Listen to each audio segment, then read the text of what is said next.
نحمده ونصلي على رسوله الكريم اما بعد فاعوذ باللہ من الشیطان الرجیم بسم اللہ الرحمن الرحیم۔ آج ہمارے فرض علوم کورس کا سبق نمبر 8 ہے، پیج نمبر 102، جنت کا بیان۔ بڑا بہترین خوبصورت یہ چیپٹر ہے، بڑا پیارا موضوع ہے۔ اس پر آپ کسی موقع پر بھی، جمعہ شریف جس طرح ہوتا ہے، آپ اس پر بھی بیان تیار کر سکتے ہیں۔ سوال: جنت کیا ہے؟ جواب: جنت ایک مکان ہے کہ اللہ تعالیٰ نے ایمان والوں کے لیے بنایا ہے۔ اس میں وہ نعمتیں مہیا کی ہیں جن کو نہ آنکھوں نے دیکھا ہے، نہ کانوں نے سنا، نہ کسی آدمی کے دل پر ان کا خطرہ گزرا۔ سبحان اللہ، بے مثال نعمتیں، جو کوئی مثال اس کی تعریف میں دی جائے یہ سمجھانے کے لیے ہے، ورنہ دنیا کی اعلیٰ سے اعلیٰ شے کو جنت کی کسی چیز کے ساتھ کچھ مناسبت نہیں۔ اگر جنت کی کوئی ناخن بھر چیز دنیا میں ظاہر ہو تو تمام زمین و آسمان اس سے آراستہ ہو جائے، یعنی اس چیز سے آراستہ ہو جائے، یعنی اس کی وجہ سے خوبصورت ہو جائے۔ اور اگر جنتی کا کنگن ظاہر ہو تو آفتاب کی یعنی سورج کی روشنی مٹا دے، جیسے آفتاب ستاروں کی روشنی مٹا دیتا ہے۔ سبحان اللہ۔ جنت کی حوریں کیسی ہوں گی؟ حوروں کے بارے میں اب سنتے رہتے ہیں کہ حوریں ملیں گی۔ حوریں کیسی ہوں گی؟ وہاں کی کوئی حور اگر زمین کی طرف جھانکے تو زمین سے آسمان تک روشن ہو جائے، یعنی اتنی وہ خوبصورت ہے، اور خوشبو سے بھر جائے اور چاند سورج کی روشنی باقی رہے۔ سبحان اللہ، یعنی اتنی اس کی خوبصورتی ہوگی، اور اس کا دوپٹہ دنیا و ما فیہا سے بہتر ہے، یعنی دنیا اور جو کچھ اس میں ہے وہ اس سے بہتر ہے اس کا دوپٹہ۔ اور ایک روایت میں یوں ہے کہ اگر حور اپنی ہتھیلی زمین و آسمان کے درمیان نکالے تو اس کے حسن کی وجہ سے خلائق فتنے میں پڑ جائے، یعنی مخلوق، اور اگر اپنا دوپٹہ ظاہر کرے تو اس کی خوبصورتی کے آگے آفتاب ایسا ہو جائے جیسے آفتاب کے سامنے چراغ، یعنی سورج کے سامنے ظاہر چراغ اگر آ جائے تو چراغ کی کیا حیثیت ہے۔ سبحان اللہ۔ یہ جنت کی حور ہے جو اللہ تعالیٰ کی طرف سے جنتیوں کو حوریں ملیں گی، ان کے بارے میں یہ بتایا جا رہا ہے کہ وہ کتنی خوبصورت ہوں گی، وہ کس طرح اللہ تعالیٰ نے ان کو مزین کیا ہے۔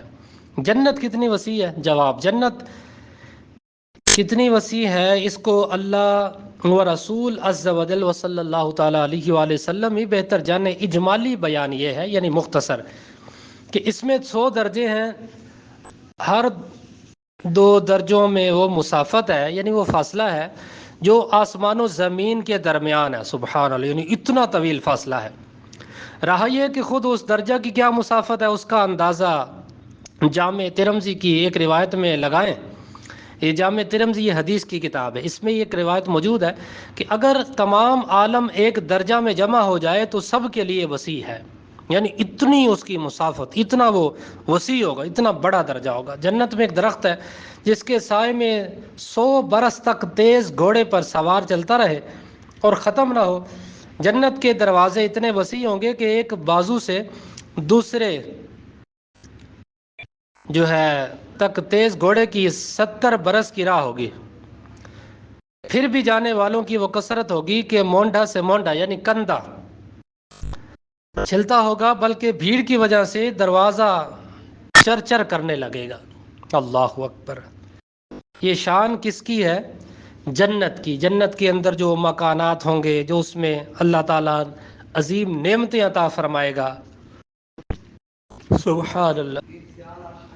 اسی طرح ایک اور سوال کہ جنت میں کس قسم کے مکانات ہیں، ان کی دیواریں کیسی ہیں، زمین کیسی ہے؟ جواب: اس میں قسم قسم کے جواہر کے محل ہیں، ایسے صاف و شفاف کے اندر کا حصہ باہر سے اور باہر کا حصہ اندر سے دکھائی دے، یعنی اتنا صاف و شفاف، جس طرح کسی چیز کو ہم آئینے میں دیکھتے ہیں، اپنے آپ کو بندہ اپنا عکس دیکھتا ہے نا آئینے میں، تو اس سے بھی زیادہ صاف و شفاف ہوگے۔ جنت کی دیواریں سونے اور چاندی کی اینٹوں اور مشک کے گارے سے بنی ہوئی ہیں، یعنی خوشبودار۔ چمکدار، ایک اینٹ سونے کی، ایک چاندی کی، زمین زعفران کی، کنکریوں کی جگہ موتی اور یاقوت، اعلیٰ قسم کی۔ اور ایک روایت میں ہے کہ جنت عدن ایک اینٹ موتی کی ہے، ایک یاقوت سرخ کی، ایک زبرجد سبز کی، اور ایک مشک کا گارا اور گھاس کی جگہ زعفران ہے، موتی کی کنکریاں، عنبر کی مٹی، خوشبودار اعلیٰ قسم کی۔ سبحان اللہ، کہ اس میں سے خوشبو جھلکے گی، خوشبو نکلے گی۔ جنت میں ایک ایک موتی کا خیمہ ہوگا جس کی بلندی 60 میل ہے۔ جنت میں دریا کتنے ہیں اور کس قسم کے ہیں؟ اب یہ بالکل سمپل سے مسائل ہیں، فضائل بیان کیے جا رہے ہیں، اب اس میں اتنا زیادہ وہ سمجھانے کی بھی ضرورت نہیں ہے، ایک بار آپ پڑھ لیں گے، لیکچر سن لیں گے، انشاءاللہ آپ کو ایک ایک چیز کی سمجھ آ جائے گی۔ جنت میں 4 دریا ہیں، ایک پانی کا، دوسرا دودھ کا، تیسرا شہد کا، چوتھا شراب کا۔ اس میں نہریں نکل کر ایک کے مکان میں جاری ہیں، ان سے نہریں نکل کر ہر ایک کے مکان میں جاری ہیں، یعنی اس میں سے جو دریا ہے نا، مزید اس میں سے وہ اللہ تعالیٰ کی طرف سے اس میں نہریں نکلیں گی۔ وہاں کی شراب دنیا کی سی نہیں ہے، اس بات کو آپ اچھی طرح سمجھ لیں، کیونکہ اب یہاں شراب کا ذکر ہے نا، تو قرآن پاک میں بھی ظاہر ہے وہ شراب طہورا، وہ ذہن میں آتا بھی یہ کیا، شراب تو ناپاک ہے، یہ جنت میں شراب، یہ کیا چکر ہے؟ تو اس کو اب یہ سمجھ لیں کہ جو وہاں کی شراب ہے نا جو جنت میں ملے گی، وہ دنیا کی سی نہیں ہے جس میں بدبو اور جو ہے کڑواہٹ اور نشہ ہوتا ہے، یہ تو دنیا کی ہے جس میں یہ ساری چیزیں ہوتی ہیں، اور پینے والے بے عقل ہو جاتے ہیں، آپے سے باہر ہو کر بےہودہ بکتے ہیں۔ لیکن وہ جو جنتی شراب ہے نا، جو جنت میں عطا کی جائے گی، پاکیزہ مشروب، وہ شراب ان سب باتوں سے پاک و منزہ ہے، یوں سمجھ لیں کہ وہ ایک میٹھا اعلیٰ قسم کا ایک شربت ہوگا جو اللہ رب العزت کی طرف سے عطا کیا جائے گا۔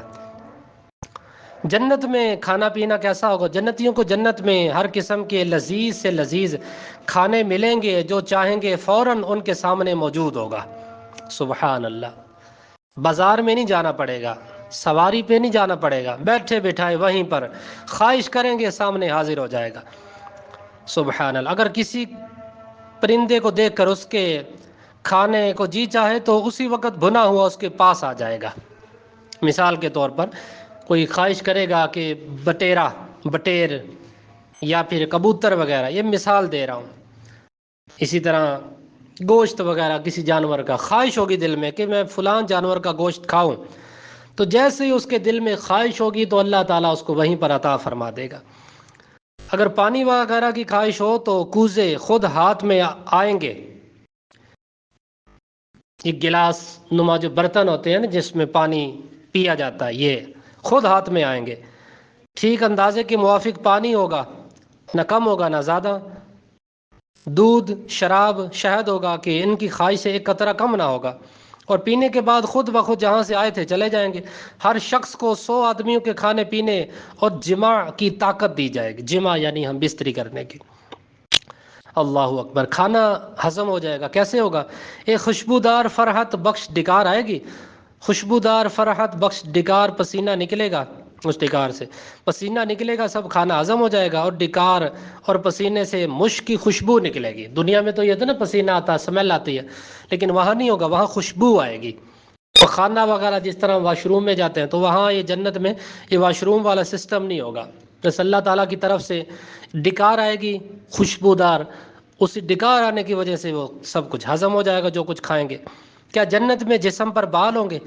یہ بہت زیادہ لوگ پوچھتے ہیں، یہ اس کا جواب ہے کہ سر کے بالوں اور پلکوں اور بھووں کے، یعنی جو آنکھوں کے اوپر ہوتے ہیں، 3 جگہ، سر، پلکوں اور بھووں کے سوا جنتی کے بدن پر کہیں بال نہیں ہوں گے، کہیں پر بال نہ ہوں گے، سب بے ریش ہوں گے، یعنی بغیر داڑھی کے، سرمگی آنکھیں، 30 برس کی عمریں جو ہے 30 برس کی عمر کے معلوم ہوں گے، کبھی اس سے زیادہ معلوم نہ ہوں گے، ہر کوئی 30 سال کا لگے گا، چاہے کوئی جتنے کا بھی ہو نا، وہ لگے گا 30 سال کا۔ سبحان اللہ، یعنی ینگ، جوان ہوں گے، خوبصورت ہوں گے۔ کیا جنت میں اولاد ہوگی؟ جواب، اگر مسلمان اولاد کی خواہش کرے گا تو اس کا حمل، وضع اور پوری عمر یعنی 30 سال کی خواہش کرتے ہی ایک ساتھ میں ہو جائے گا۔ یعنی دنیا میں تو یہ ہوتا ہے نا، عورت کو بندہ مرد و عورت آپس میں ملتے ہیں، جنسی جو ہے معاملہ کرتے ہیں، جسمانی تعلق قائم کرتے ہیں، تو وطی کرتے ہیں، وطی کرنے کے بعد ظاہر عورت کو حمل ٹھہرتا ہے، پھر 8-9 ماہ گزرتے ہیں، پھر وہ ڈلیوری ہوتی ہے۔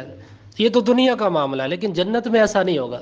بس وہ خواہش ہوگی لمحے بھر ہی میں، وہ عورت کو امید لگے گی بچہ بھی ہو جائے گا، سبحان اللہ، اللہ تعالیٰ اس کو زندگی بھی عطا فرما دے گا، پتہ ہی نہیں چلے گا، لمحے بھر میں یہ ایک ساتھ میں سب کچھ ہو جائے گا، اولاد ہو جائے گی۔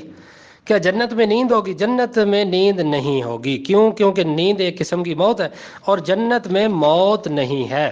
جنت میں تو موت کو بھی موت آ جائے گی، یہ انشاءاللہ آگے آئے گا اس کا جواب۔ جنتیوں کو جنت میں اللہ تعالیٰ کا دیدار کیسے ہوگا؟ بعد دخول جنت، یعنی جب جنت میں داخل ہو جائیں گے نا، تو جنت کی 1 ہفتے کی مقدار کے بعد اجازت دی جائے گی۔ جنت میں جب داخل ہو جائیں گے تو جنت دنیا کی 1 ہفتے کی مقدار کے برابر، یعنی جس طرح 1 ہفتہ ہوتا ہے نا، ہر جمعے کے جمعے، ہر اتوار کو جس طرح ہم لیکچر کی چھٹی کرتے ہیں، تو اس طرح 1 ہفتے کے بعد اللہ تعالیٰ کا دیدار نصیب ہوگا، اور پروردگار عز و جل کی زیارت کریں گے، اور عرش الہی ظاہر ہوگا، اور رب عز و جل جنت میں باغوں میں سے ایک باغ میں تجلی فرمائے گا، اور ان جنتیوں کے لیے ممبر بچھائے جائیں گے، نور کے ممبر، موتی کے ممبر، یاقوت کے ممبر، زبرجد کے ممبر، سونے کے ممبر، چاندی کے ممبر، اور ان میں ادنا مشک و کافور کے ٹیلے پر بیٹھے گا، اور اس میں یعنی ان میں ادنا کوئی نہیں، اپنے گمان میں کرسی والوں کو کچھ اپنے سے بڑھ کر نہ سمجھیں گے۔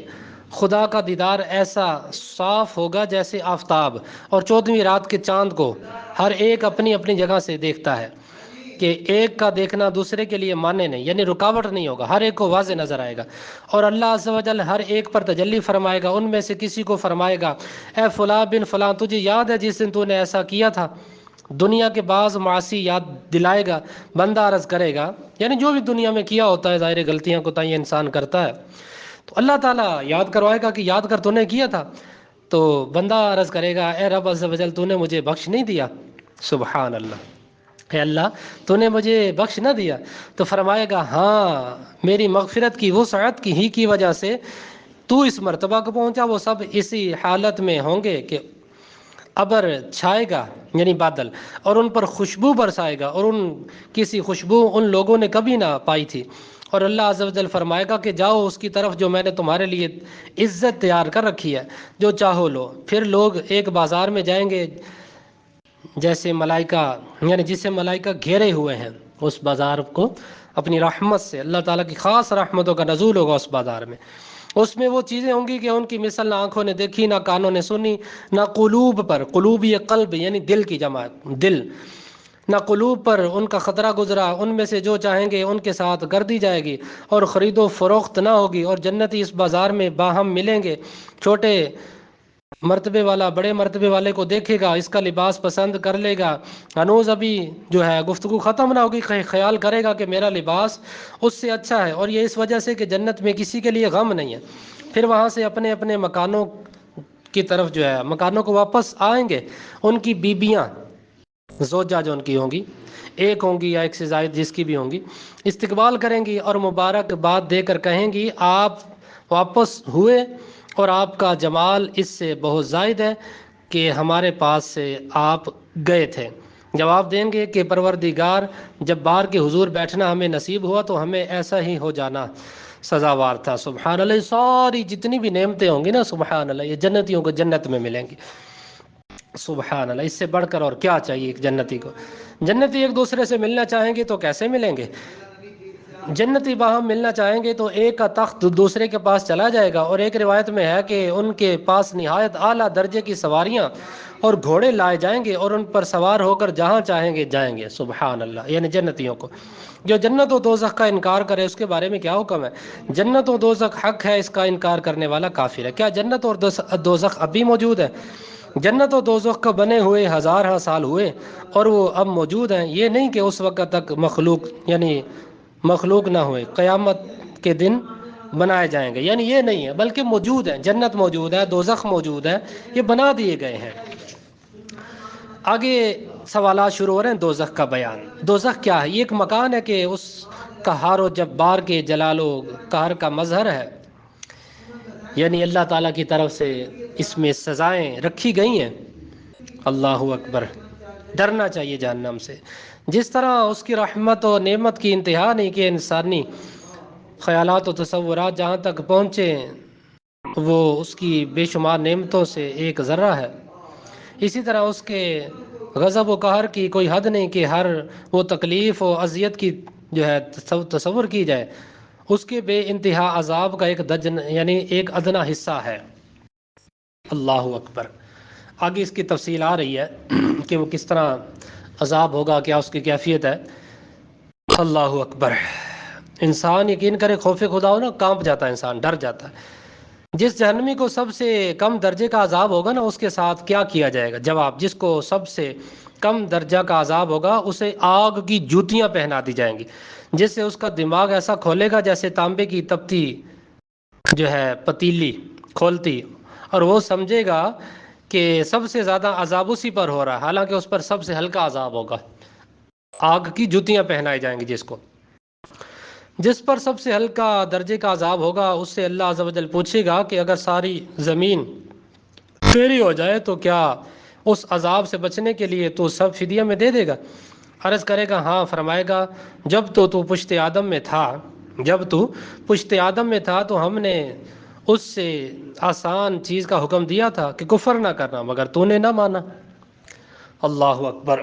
ظاہر ہے یہ اللہ تعالیٰ کی نافرمانیوں کی وجہ سے یہ عذاب ہوگا نا، جو کفر پر مرے گا ہمیشہ پھر جہنم میں سڑے گا، جہنم کا عذاب جھیلے گا۔ اللہ اکبر۔ جہنم کی آگ کیسی ہے؟ جو دنیا کی آگ ہے نا، اس آگ سے 70 جزوں میں سے ایک جز ہے، یعنی حصہ۔ جز کا مطلب ہوتا ہے حصہ۔ اللہ اکبر۔ جہنم کی آگ ایک جو ہے 1000 برس تک دھکائی گئی، یہاں تک کہ سرخ ہو گئی، پھر 1000 برس تک اور یہاں تک کہ سفید ہو گئی، پھر 1000 برس تک اور یہاں تک کہ سیاہ ہو گئی، اور اب وہ نیری سیاہ ہے جس میں روشنی کا نام و نشان نہیں ہے۔ یہ جہنم کی آگ کے بارے میں بتایا جا رہا ہے، وہ سیاہ ہے، کڑک قسم۔ دیکھیں دنیا کی آگ کا کوئلہ تھوڑا سا رکھ دیا جائے نا پاؤں پہ، ہاتھ پہ رکھ دیا جائے، بندہ تڑپ جاتا ہے، آگ نہیں برداشت کر سکتا۔ تو جہنم کی آگ کتنی سخت ہوگی۔ جبریل علیہ السلام نے قسم کھا کر نبی علیہ السلام سے عرض کی کہ اگر جہنم سے سوئی کے ناکے کی برابر کوئی جو ہے برابر کھول دیا جائے تو تمام زمین والے سب کے سب اس کی گرمی سے مر جائیں، اور قسم کھا کر کہا کہ اگر جہنم کا کوئی داروغہ اہل دنیا پر ظاہر ہو تو زمین کے رہنے والے، زمین میں جو رہتے ہیں رہنے والے سب کے سب اس کی ہیبت سے یعنی اس کے ڈر سے مر جائیں۔ اور با قسم بیان کیا کہ اگر جہنمیوں کی زنجیر کی ایک کڑی دنیا کے پہاڑوں پر رکھ دی جائے تو کانپنے لگیں اور انہیں قرار نہ ہو، یہاں تک کہ نیچے کی زمین تک دھس جائے۔ یہ دنیا کی آگ خدا سے دعا کرتی ہے کہ اسے جہنم میں پھر نہ لے جائے، اسے جہنم میں پھر نہ لے جایا جائے، مگر تعجب ہے انسان سے کہ جہنم میں جانے کا کام کرتا ہے اور اس آگ سے نہیں ڈرتا جس سے آگ بھی ڈرتی اور پناہ مانگتی ہے۔ اللہ اکبر۔ سوال: جہنم کی گہرائی کتنی ہے؟ دوزخ کی گہرائی، جہنم دوزخ یہ کی چیز ہے، گہرائی خدا عز و جل ہی جانے کہ کتنی گہری ہے۔ حدیث میں ہے کہ اگر پتھر کی چٹان جہنم کے کنارے سے اس میں پھینکی جائے تو 70 برس میں بھی تہ تک نہ پہنچے گی، اتنی اس کی گہرائی ہے۔ اور اگر انسان کے سر برابر سیسا کا گولا آسمان سے زمین کو پھینکا جائے تو رات آنے سے پہلے زمین تک پہنچ جائے گا، حالانکہ یہ 500 برس کی راہ ہے، 500 برس کی راہ۔ اللہ، اس میں سے آپ الگ الگ بیان تیار کر سکتے ہیں، یعنی جنت کا بیان، دوزخ کا بیان، جمعے پہ بھی آپ بیان کر سکتے ہیں، یا اصلاحی موضوع پر کبھی اس حوالے سے بیان کرنا ہو تو آپ یہ بیان تیار کر سکتے ہیں۔ آج یہاں تک ہم نے یہ پڑھ لیا ہے، پیج نمبر 109۔ تو یہیں تک آپ نے مطالعہ کرنا ہوتا ہے، یعنی جہاں تک لیکچر ہو وہیں تک آپ نے مطالعہ کرنا ہوتا ہے۔ اللہ تعالی ہمیں عمل کی توفیق عطا فرمائے۔ وما علینا الا البلاغ المبین۔